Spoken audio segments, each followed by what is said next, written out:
पूछता है कि सर जीएस की स्ट्रेटजी क्या होनी चाहिए। ठीक है, जीएस की स्ट्रेटजी क्या होनी चाहिए, यूट्यूब पर सबसे ज्यादा सर्च किया जाने वाला शब्द ये कि सर यहाँ पर मार्क्स कैसे बढ़ाएं। तो सर जीएस में हम जो है स्कोर कैसे करें, यहाँ पर इस बात को बताइए कि जीएस के लिए हमारी स्ट्रेटजी क्या होनी चाहिए। बहुत ज्यादा बच्चों का डिमांड रहता है, पिछली वीडियो में बच्चों ने बहुत कमेंट किया। ठीक है, तो इस बारे में हम समझते हैं कि जीएस की स्ट्रेटजी क्या होगी। देखो, आपको जीएस को अपने पेपर के लिए 3 पार्ट्स में तोड़ना है, आप समझेंगे यहाँ पे। और 3 पार्ट से आपके सवाल पूछे जाते हैं। सबसे पहला जो पार्ट होता है ना, वो होता है मेरे भाई यहाँ पर सिलेबस। सिलेबस का मतलब क्या हो गया, सिलेबस का मतलब यहाँ पर आपके सब्जेक्ट हो गए।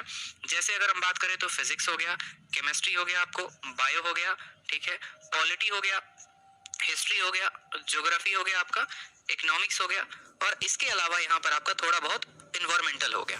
नेक्स्ट बात करते हैं यहाँ पर, तो ये हो जाता है आपका स्टैटिक का पोर्शन। ये जो स्टैटिक का पोर्शंस होते हैं, जैसे आप कह सकते हैं इसमें कि सर कंट्री एंड कैपिटल है, ठीक है। फिर उसके बाद यहाँ पर करेंसी जैसे शब्द हो गए। फिर उसके बाद यहाँ पर जैसे डांस वाले शब्द हो गए, जितने के जितने, फोक डांस, ये डांस, वो डांस।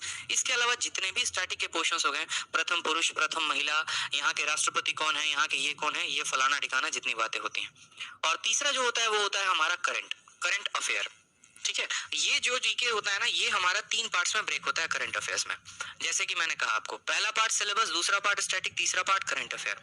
और हमें एक ऐसी रणनीति बनानी होगी जिनसे हम तीनों पार्ट को क्रैक कर पाए बड़े अच्छे तरीके से, क्योंकि पेपर में सवाल यहाँ से भी आते हैं, यहाँ से भी आते हैं, यहाँ से भी आते हैं। अगर हम इनके ब्रेकआउट की बात करें तो करंट अफेयर्स में हमारे कितने सवाल होते हैं, करंट अफेयर्स में हमारे 4 से 5 सवाल होते हैं। ठीक है, स्टैटिक से हमारे कितने सवाल होते हैं, तो 4 से 5 सवाल होते हैं। अगर हम इनका वेटेज 10 सवालों का मान ले तो पूरी की पूरी सिलेबस से हमारा 15 सवाल आता है।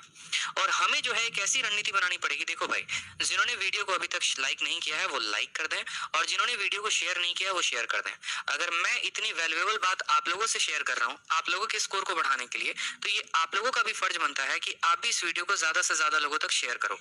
ठीक है, अगर मैंने यहाँ पर जो है एक जहद उठाई है कि आप लोगों के स्कोर को बढ़ाऊं, मैं आप लोगों की सहायता करूं, मैं आप लोगों को जो है स्ट्रेटजी ढंग की बताऊं, तो उसी तरीके से आप लोगों का भी ये फर्ज बनता है कि आप वीडियो को ज्यादा से ज्यादा लोगों तक पहुंचाओ। ठीक है, तो ज्यादा से ज्यादा लोगों तक शेयर करो आप। तो ये हमारा एक सिलेबस हो गया, और दूसरा हो गया हमारा ये स्टैटिक का पोर्शन, और तीसरा हो गया हमारा करंट अफेयर का पोर्शन। ठीक है, ये सभी पॉइंट्स पर अगर जो स्टूडेंट काम कर लेगा, उसका जीएस में जो स्ट्रेटजी है, जीएस में जो स्कोर है, वो हमारा 35 प्लस आना शुरू हो जाएगा। और 30 और 35 प्लस एक बहुत ही बढ़िया स्कोर माना जाता है आपके जीएस में। अगर इतना आप स्कोर करते हैं तो आपका बहुत अच्छा रिजल्ट आएगा। लेकिन इस बढ़िया रिजल्ट के लिए हमें क्या करना पड़ेगा, किस तरीके की प्लानिंग करनी पड़ेगी, किस तरीके की जो है हमें ब्रेकआउट रखना पड़ेगा। तो जैसा कि मैंने आपको सबसे पहले बताया, तो यहाँ पर समझते हैं, सबसे पहले यहाँ से शुरुआत करते हैं। ठीक है, सबसे पहला पॉइंट आप पकड़िए यहाँ पे सब्जेक्ट में। इस सब्जेक्ट में अगर आपको देखना है ना, तो आप देखना यहाँ फिजिक्स से ज्यादा क्वेश्चन नहीं आते, बायोलॉजी केमिस्ट्री से ज्यादा नहीं आते, सबसे ज्यादा बायो से आते हैं, फिर पॉलिटी से, हिस्ट्री से और ज्योग्राफी से। ये आपके जो है ना, ये 4 सब्जेक्ट जो है ये बहुत इंपॉर्टेंट है इन 7 सब्जेक्ट्स में। इसको जो है आप प्रॉपर तरीके से अगर रिवाइज कर लेते हैं, प्रॉपर तरीके से आप एक एक पॉइंट पढ़ लेते हैं, तो आपको परेशानी नहीं होगी। फिर बच्चा बोलेगा कि सर इसको पढ़े तो कहाँ से पढ़े। ठीक है, क्या कोई किताब को रेफर करें, क्या कोई यूट्यूब चैनल को रेफर करें, कैसे पढ़े। तो देखो, हमारे चैनल पर ऑलरेडी क्लासेस चल रही है, आप उससे रेफरेंस ले सकते हैं। इसके अलावा जो है अगर आप किसी बुक से पढ़ना चाहते हैं तो आप किसी बुक से पढ़ सकते हैं, लेकिन बुक में जो सबसे बेस्ट होगा मेरे हिसाब से वो रहेगा लूसेंट।